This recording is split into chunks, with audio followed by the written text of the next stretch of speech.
Saudaraku, pernahkah kita bertanya, apa yang bisa membuat hubungan suami istri kita bukan sekedar pemenuhan kebutuhan, tetapi juga ladang pahala yang terus mengalir? Jika cinta kita hanya sebatas dunia, maka rapuhlah ikatan itu. Tapi jika kita tahu bahwa hubungan halal antara suami istri bisa menjadi sedekah, menjadi jalan ke surga, dan melindungi diri dari maksiat, maka setiap kali kita dekat dengan pasangan, kita tak sekedar menikmati, tetapi beramal. Marilah kita sama-sama menelusuri 15 pahala berhubungan suami istri dalam Islam, agar setiap malam bersama pasangan menjadi malam penuh keberkahan. Semoga hati kita tertaut untuk terus mendekat, bukan menjauhi. Assalamualaikum warahmatullahi wabarakatuh. Bismillahirrahmanirrahim. Alhamdulillahi rabbil alamin. Wabihi nasta'inu ala umurid dunya waddin. Wassalatu wassalamu ala ashrafil mursalin wa ala alihi wa sahbihi ajma'in, amma ba'd. Semoga Allah subhanahu wa ta'ala senantiasa melimpahkan rahmat, kesehatan, keberkahan rezeki, dan kemudahan dalam segala urusan kepada sahabat-sahabat semua yang sedang menyimak kajian ini dimanapun berada. Dan jangan lupa silahkan tuliskan doa dan hajat sahabat semua di kolom komentar. Insya Allah kita doakan bersama, dan semoga Allah subhanahu wa ta'ala mengabulkan segala keinginan baik kita. Amin ya rabbal alamin. Sahabat beriman, bayangkan sepasang suami istri yang sudah lelah setelah hari yang panjang, pekerjaan, anak-anak, urusan rumah tangga. Di antara keruwetan itu, tiba saatnya mereka bertemu dalam kehangatan dan kelembutan, bukan hanya untuk menyenangkan diri sendiri, tapi dalam hati keduanya tersimpan niat, semoga ini menjadi kebaikan di sisi Allah. Dalam kesederhanaan itu, Allah berikan ganjaran yang luar biasa, ganjaran yang mungkin kita tak sadari setiap malamnya. Yang pertama, dinilai sebagai sedekah. Ketika seseorang berhubungan dengan istrinya secara halal, ia seperti menyumbangkan sedekah. Rasulullah Shallallahu Alaihi Wasallam bersabda, hubungan badan antara kalian dengan istri atau hamba sahaya kalian adalah sedekah. Para sahabat bertanya, wahai Rasulullah, apakah dengan kami mendatangi istri kami dengan syahwat itu mendapatkan pahala? Beliau menjawab, bukankah jika kalian bersetubuh pada yang haram, kalian mendapatkan dosa? Oleh karenanya, jika kalian bersetubuh pada yang halal, tentu kalian akan mendapatkan pahala. Riwayat dari Abu Dzar. Yang kedua, membersihkan jiwa atau pikiran. Ada kisah Uqail al-Hambil ketika ia mengalami kebuntuan dalam menulis ilmu, lalu memanggil istrinya untuk berhubungan badan. Setelah selesai, ia kembali menulis dengan lebih jernih. Dari sana ia menyatakan, jima dapat membersihkan pikiran dan menguatkan pemahaman. Yang ketiga, mendapat pahala sepanjang langkah kehidupan sehari-hari. Rasulullah Shallallahu Alaihi Wasallam bersabda, barang siapa yang menggauli istrinya sehingga mewajibkan mandi pada hari Jumat, Kemudian dia pun mandi, lalu bangun pagi dan berangkat ke masjid pagi-pagi. Dia berjalan dan tidak berkendara, kemudian duduk dekat imam dan mendengarkan khutbah dengan seksama tanpa senda gurau. Niscaya ia mendapat pahala amal dari setiap langkahnya selama setahun, balasan puasa dan sholat malam harinya. Hadis riwayat Tirmizi, An-Nasa'i, Ibnu Majah dan Ahmad. Yang keempat, memenuhi hak suami dan istri. Suami dan istri memiliki hak satu sama lain, termasuk hak batin. Dari Husain bin Mihsan diceritakan bagaimana Rasulullah berbicara dengan seorang wanita yang sudah bersuami, menanyakan sikapnya terhadap suaminya. Ketika dia berkata bahwa ia tidak mengurangi haknya kecuali yang ia tak mampu, Nabi SAW menjawab, "Perhatikanlah bagaimana hubunganmu dengannya, karena suamimu merupakan surgamu dan nerakamu." Beliau juga bersabda, seorang wanita tidak akan bisa menunaikan hak Allah sebelum ia menunaikan hak suaminya. Andaikan suami meminta dirinya, padahal ia sedang berada di atas punggung unta, maka istri tetap tidak boleh menolak. Lalu yang kelima, jalan ke surga.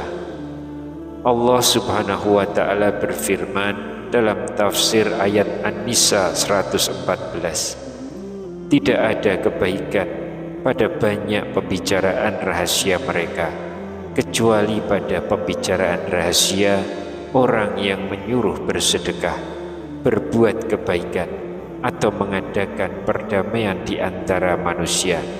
Siapa yang berbuat demikian karena mencari ridho Allah, kelak kami anugerahkan kepadanya pahala yang sangat besar.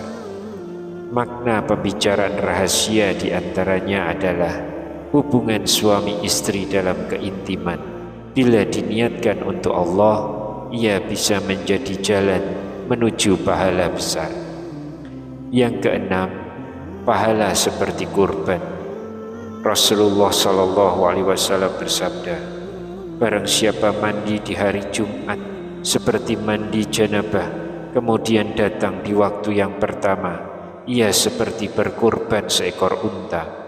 Barang siapa datang di waktu yang kedua, maka ia seperti berkorban seekor sapi. Barang siapa datang di waktu yang ketiga, ia seperti berkorban seekor kambing kibas. Barang siapa yang datang di waktu yang keempat, ia seperti berkorban seekor ayam. Barang siapa yang datang di waktu yang kelima, maka ia seperti berkorban sebutir telur. Apabila imam telah keluar dan memulai khutbah, malaikat hadir dan ikut mendengarkan zikir dan khutbah. Hadis riwayat Bukhari dan Muslim. Yang ketujuh, didoakan malaikat.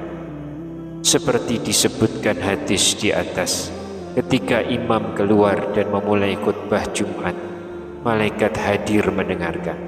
Mereka mendoakan pasangan yang telah mendekati waktu tersebut, menambahkan keberkahan bagi mereka. Hadis riwayat Bukhari dan Muslim. Yang kedelapan, terpelihara dari laknat. Dari Abu Hurairah, Nabi SAW bersabda, jika seorang lelaki mengajak istrinya ke ranjang, lantas si istri enggan memenuhinya, maka malaikat akan melaknatnya hingga waktu subuh. Hadis riwayat Bukhari dan Muslim. Yang kesembilan, membahagiakan jiwa. Dalam hadis Muslim disebutkan, sesungguhnya wanita datang dalam rupa syaitan dan pergi dalam rupa setan. Jika seseorang di antara kalian melihat seorang wanita yang menakjubkan tanpa sengaja, maka hendaknya ia mendatangi, bersetubuh dengan istrinya, karena hal itu akan menolak sesuatu berupa syahwat yang terdapat pada dirinya. Artinya, hubungan halal itu mampu meredam dorongan yang bisa menjauhkan dari pemikiran negatif atau godaan. Yang ke-10, menyejukkan hari. Allah menciptakan istri, wewangian, dan penyejuk mata sebagai keindahan dunia. Telah dijadikan kesenangan bagiku dari kehidupan dunia, yaitu istri, berwangian, dan dijadikannya penyejuk mata hatiku di dalam sholat. Hadis riwayat Ahmad, An-Nasa'i, Al-Tabrani, Al-Baihaqi. Yang ke-11, pahala dari kasih sayang. Dalam hadis Rasulullah SAW mengingatkan agar suami berlaku baik terhadap istrinya. Beliau bersabda, kalian memiliki hak atas istri kalian, dan istri kalian memiliki hak atas kalian. Hak kalian atas istri kalian ialah dia tidak boleh memasukkan orang yang kalian benci ke tempat tidur kalian. Hak istri kalian ialah kalian berbuat baik kepada mereka dalam memberikan pakaian dan makanan kepada mereka. Hadis riwayat At-Tirmizi. Ini menunjukkan bahwa kasih sayang dalam relasi rumah tangga menjadi bagian dari pahala yang terus mengalir. Yang ke-12, menjadi pasangan terbaik. Aisyah radhiyallahu anha berkata, Rasulullah SAW bersabda, sebaik-baik kalian adalah suami yang paling baik terhadap keluarganya, dan aku adalah yang paling baik terhadap keluargaku. Hadis riwayat At-Tirmizi. Ini mendorong setiap pasangan untuk terus memperbaiki diri, bahwa hubungan intim pun menjadi manifestasi dari kebaikan antar pasangan. Yang ke-13, pahala mengalir sepanjang waktu. Meski aktivitas intim itu selesai, kasih sayang yang terus tumbuh, cinta yang terus dirawat, niat baik yang terus diperbaharui, semuanya menjadi sebab pahala terus mengalir untuk suami dan istri. Yang ke-14, mencegah keburukan. Dengan saling memenuhi kebutuhan satu sama lain secara halal, pasangan terhindar dari godaan maksiat, zina mata, hati, dan sebagainya. Kebutuhan telah terpenuhi di dalam relasi suami istri, sehingga tidak ada ruang mencari di luar. Yang ke-15, jauh dari maksiat. Allah Subhanahu wa ta'ala berfirman, dihalalkan bagi kamu pada malam hari bulan puasa bercampur dengan istri-istri kamu. Mereka adalah pakaian bagimu, dan kamu pun adalah pakaian bagi mereka. Quran Surat Al-Baqarah 187. Hubungan dengan istri dalam keadaan halal, bukan di waktu haid, bukan di luar nikah, menunjukkan bahwa Allah memberi kelapangan agar manusia tetap berada dalam batas yang diridhoinya, menjaga agar mereka jauh dari maksiat. Sahabat beriman, tidak semua dari 15 pahala yang beredar memiliki dasar hadis yang kuat. Beberapa poin memang berasal dari hadis sahih, seperti larangan istri menolak ajakan suami atau keutamaan mandi Jumat setelah jima. Tetapi ada juga yang sifatnya tafsiran ulama dan motivasi moral, bukan sabda Nabi secara langsung.